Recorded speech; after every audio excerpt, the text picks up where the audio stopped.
As you can see, guys, it's set up in a 3-3-1 formation. Regarding the discipline and whatever problems I'm facing with you, I'm going to hold after this tactical talk. Okay? So I want you guys to be focused. Everyone should be aware of what's happening right now. Yes, everyone. So that in a match situation, anything happens, you guys should be aware of at least your own duties and responsibilities. You have to be aware.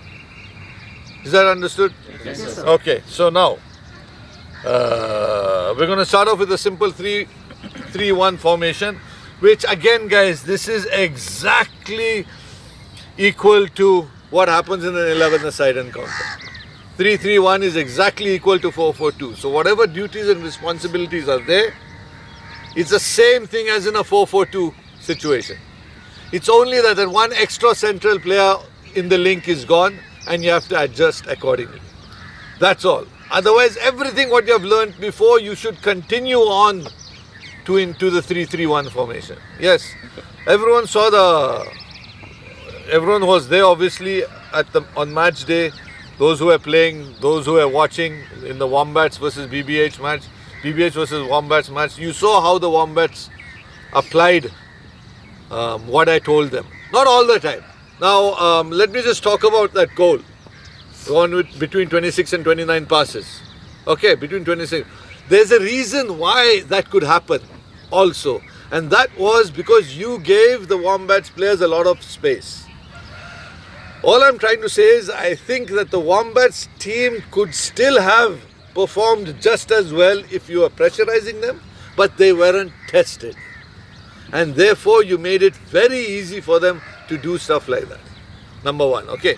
So just because at KFANDRAAI we don't allow overly aggressive people, we don't allow people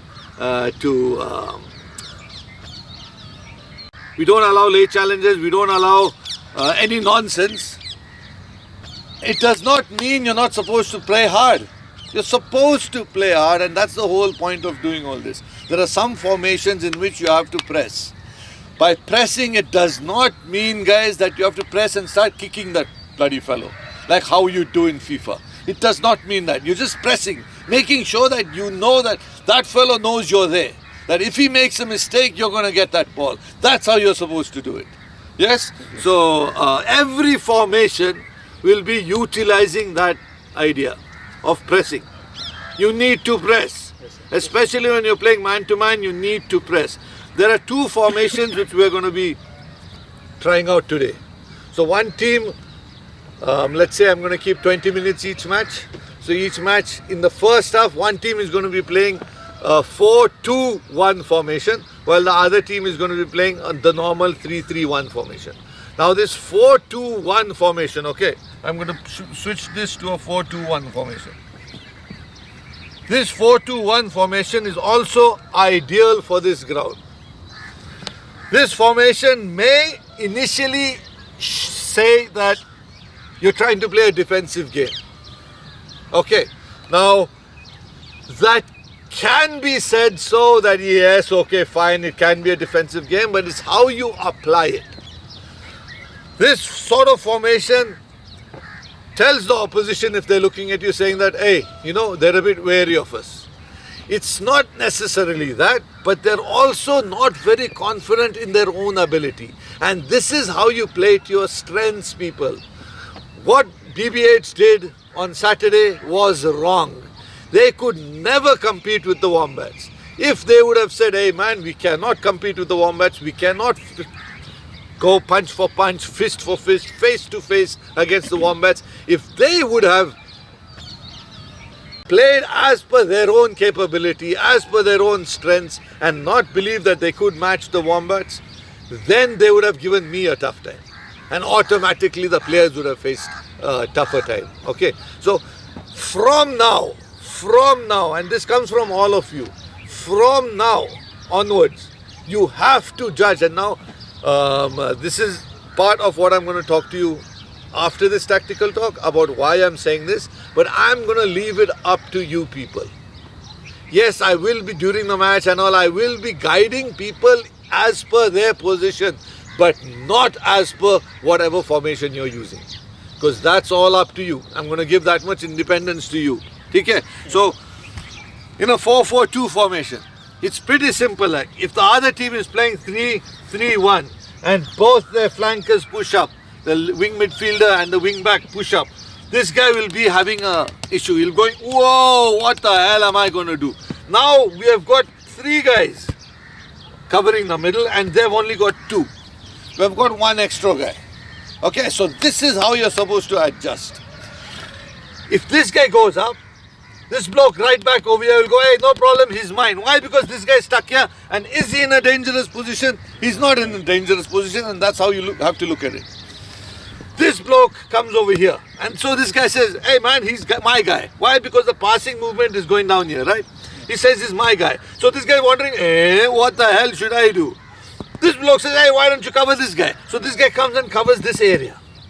The moment he goes down here, yes, the moment he goes down here, this bloke can say, hey, I'll go cover this guy. So this guy says, hey, what am I supposed to do? He's not necessarily supposed to go down. It's the reading of this central defender now. He says, don't worry, I've got him covered. Now what this guy does, he comes here and says, don't worry, I've got this position covered. It has to work like this while defending. Is that understood? While defending, we are just ensuring that they are not going to get players down the flank. They're not going to get players down the flank to attack. And if they do, if this fellow does go through, this guy comes up, he goes up, he does somehow go through, it's this left central defender who will come up. This bloke will cover and one of the central midfielders will come back immediately. So you have got an extra central defender on purpose to cover. Another thing, against the Wombats match again, everyone expected, just because Poison is big and he exudes confidence, right? He exudes confidence. Everyone thought, hey, central defense, perfect. Everyone just sees everything on paper. If everyone went by everything on paper, things would never work out. It never works out on paper. If you asked Joban Putra, I'm saying Joban Putra for the camera, so people understand, people won't understand who Poison is. If you remember from the past times where I've played Joban Putra in central defense, has he played by himself? He has always played, if necessary, with a sweeper. You get what I'm saying? He has played with a sweeper, or I've said, hey guys, we're playing a 4-4-2 defensive formation and therefore we're playing back, we're not catching offside, and he's got a central defensive partner. If Joban Putra would have had a partner in defense on match day, they would have given us a tough fight. Because then, if you have a 4-2-4 formation, these guys have to work the ball around. They have to look for the gaps. If these guys spread out so much, then the gaps are created. Automatically, if you become a little compact, the gaps are reduced immediately. That's how you're supposed to work things. Remember guys, this area here is not dangerous. Now, if you had a dodgy goalkeeper in the lines of Khan or something like that, then you would be worried. Then you would ask players to press when they get somewhere here. You get what I'm saying? Oh, sorry, thank you. The mistakes which were happening before in that 3-3-1 formation, guys, the mistakes which were happening in that 3-3-1 formation, remember, if you have to decide, now let's just say this team is playing 4-2-1 and this team is playing 3-3-1 and they're attacking. They're attacking, so they're pushed up. Now you have to make up your mind what's going to happen. Excuse me, what's going to happen when you lose the ball here? That's very important, guys. What is going to happen when you lose the ball here? Are you going to try? So there's something simple which I told the Wombats, if the other guys don't know. Something very simple. And I've told all you guys all this all the time. That you try and win the ball back within 2 or 3 seconds. Win the ball back with work, press, win the ball back. The moment you win the ball back, start the passing movement again. Don't try and score like what people do. You get the ball, oh, goal, goal, goal. It's not like that. Spread the ball. The moment you lose the ball, if you do not win the ball back within that 2 seconds, a call has to be given from the defenders. Because who points fingers at the defenders and the goalkeeper when a goal is let in? Everyone. Everyone says, what, the defenders are not doing their job. So when the defenders say, but the midfielders are not supporting us, then they get derided. They get everyone becomes sarcastic. Okay, right. So what's going to happen is, there are 2 ways of defending, guys. You pull everyone back to your own half. You see how close to the D-line these guys are? What was happening? And then this guy tracks. He tracks, okay? The last man when they come up. What was happening before, people, is that you guys, this defensive line was coming back till here. Therefore, these midfielders had nowhere space to track back. That gave us a lot of space behind. You see what I'm saying? It gave us a lot of space behind. Automatically, if you're tracking all the way back, it gives us less space to move here, more space to move here. But what's the point of passing the ball around here when the goal is over here? Tell me that. There's no point at all. It's how many passes you make in this half which is important, which will give you a chance to score. When you guys were defending, when a team defends so high up, there's only one option, is offside. And if you do not have a fast defender, you're screwed. There's no point in defending so high up unless you're overconfident. Automatically, you guys win the ball up. You know that these guys are going to use the same tactic. They're going to try and win the ball within the next 2 or 3 seconds. All you have to do is hold the ball. The moment you hold the ball in 4 or 5 passes, you're going to come up here, and then it's going to be your turn to try and score. You have to look at this as an advantage now. And this is what teams do when they lose focus. Okay, what do teams do when they lose focus? Let's just say this is a 3-3-1 formation again. And they're attacking you guys. Okay? They're attacking you guys. Say the attack is going down this flank. So these guys are spread out. The attack is going down this flank. These guys are compact, and it's like this. Okay? So what's going to happen here? You're defending. Oh, and you're moving. Oh, you're moving left and right, keeping everything contact. You win the ball. You end up winning. Now these guys have lost focus. They're like, goal, we have to score. Maybe they're 1-0 down last 5 minutes, or maybe they're just not working as a team. They're all pressing here. These are the moments where you don't sit passing the ball around. Like, let's make 10 passes and then score. These are the moments you're going to look at where you look for that. The striker, he looks for that long ball. He looks for that quick through ball, and then you're going through to score automatically. Maybe it requires 2 passes, maybe it requires 3 passes. But these are the kind of things you're supposed to look out for. Guy keeps falling. Thing over there. Is that understood, people? Yes, 3-3-1. How are you going to attack with a 4-2-1 formation? When you come up, guys, when you have players like this in a 4-2-1 formation, obviously the striker is trying to hold things up, and so you're moving around. These 2 central midfielders are hard workers, and they're covering this entire area.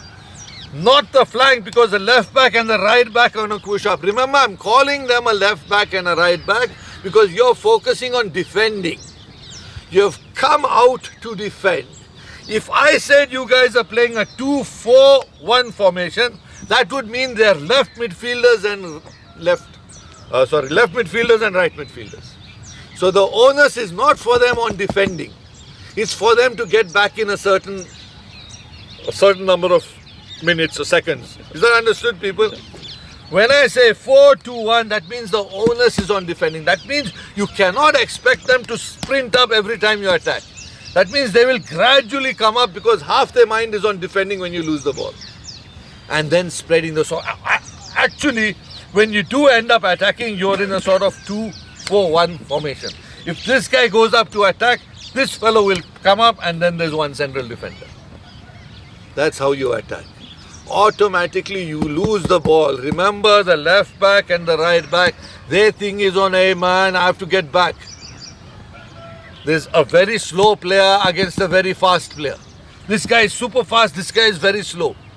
Is he going to try and win the ball here? This guy just play 1-2 with this guy and he's through. So what's this guy thinking? This guy's thinking, hey man, I need to protect my area. He's going to call everyone back. Everyone's going to go back, and that's how you're going to set yourself up. You are not going out there to win that match. Everyone wants to win. You're going to win that match by being clever. And you go 1-0 down, it doesn't mean, hey, we're going 1-0 down. Oh no, let's change the formation. No, there is a point where you change the formation. Maybe the last 5 minutes. Remember, it's a league match where goal difference counts. What's the point of attacking and then you let in another goal and then you lose the title because of that one goal? What's the point? So you have to understand it's not a cup match, it's a league match, and to keep the difference down. Nobody is going to say that you guys are, hey man, you guys are scaredy cats, you guys are weak, you're playing such a useless game. Nobody's going to say that. You are playing as per whatever squad you have. You cannot tell a player who's never played up front before, who doesn't know how to kick with both feet, all he can do is run. You cannot tell that player to go up front and score 1 or 2 goals. Go up front and hold the game. You can't do that. But maybe he's good at marking. Maybe he's good at tackling. Okay, fine, we'll add another defender. Who's saying in the end, it is the result which counts. You cannot try and play a passing game if you don't have the personnel to play a passing game. Just because everyone is an individual here. Just because someone tells you that, hey, go down the flank and cross the ball inside. If you're not confident, you tell him, hey, I'm not going to do that. If someone tells you, you're the right back, you have to track that left midfielder. You know that you are not as fast as that left midfielder. You're going to turn around and tell whoever told you.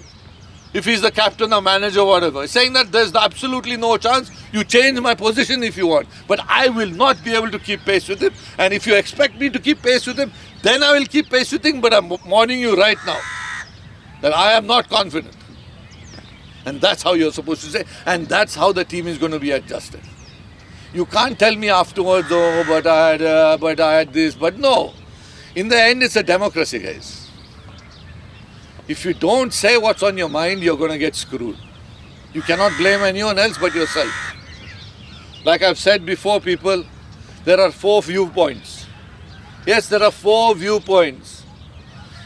But only one viewpoint can be taken. One formation can be taken, one strategy can be taken. Afterwards, you can say, you should have taken my strategy, we would have done this, we would have done, no problem. But in the end, everyone is on the same page, guys. The standard of the game has to improve. There are reasons why there have been so many goals in the 2 matches so far. That's because the teamwork while defending is not there. Everyone loves attacking. But the teamwork while defending is not there. The strategy while defending is not there. You can blame goals on goalkeepers. But it's not always the goalkeeper's mistake that these problems have happened. Why did the person get a chance? You see, I've got something to tell you before I break off. And we'll be having more discussions like this. Well, one monologue more like. But my thing here is, all I'm trying to tell you here is that every goal, everyone should understand that every goal can be stopped. Every goal can be avoided. Even a shot in the top corner, you can say if the goalkeeper was standing under that shot, he would have just raised his arms and saved it. You get what I'm saying? So every goal can be stopped. It's just that sometimes these things don't happen very well. Sometimes it's just a fantastic shot. Or sometimes, that team has played really well. But does that happen all the time? Especially for you guys who's being coached by me. I can't accept that. You have to look at every single possibility. You look at your teammates, you see, you ask yourself, is it possible? It's 30 minutes each half, guys. It's 1 hour.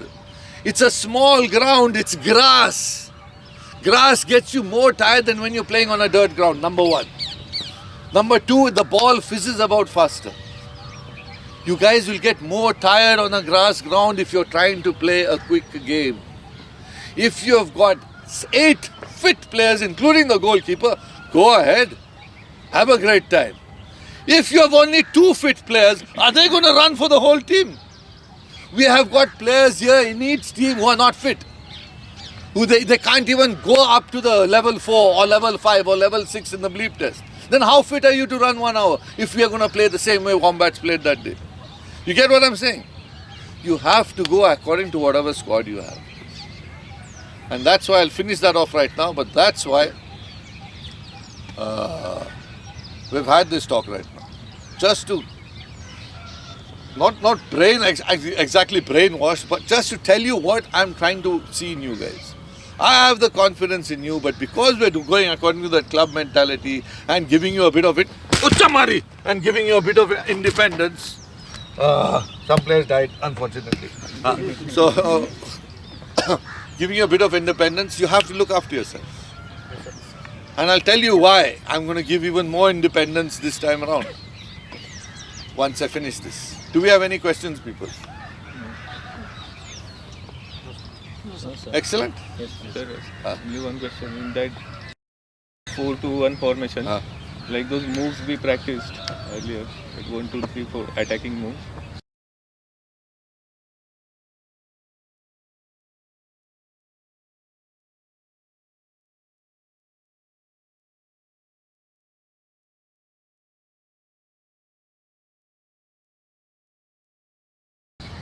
So how will it change when we change the formation? Because that we had practiced with 3-3-1. Yes.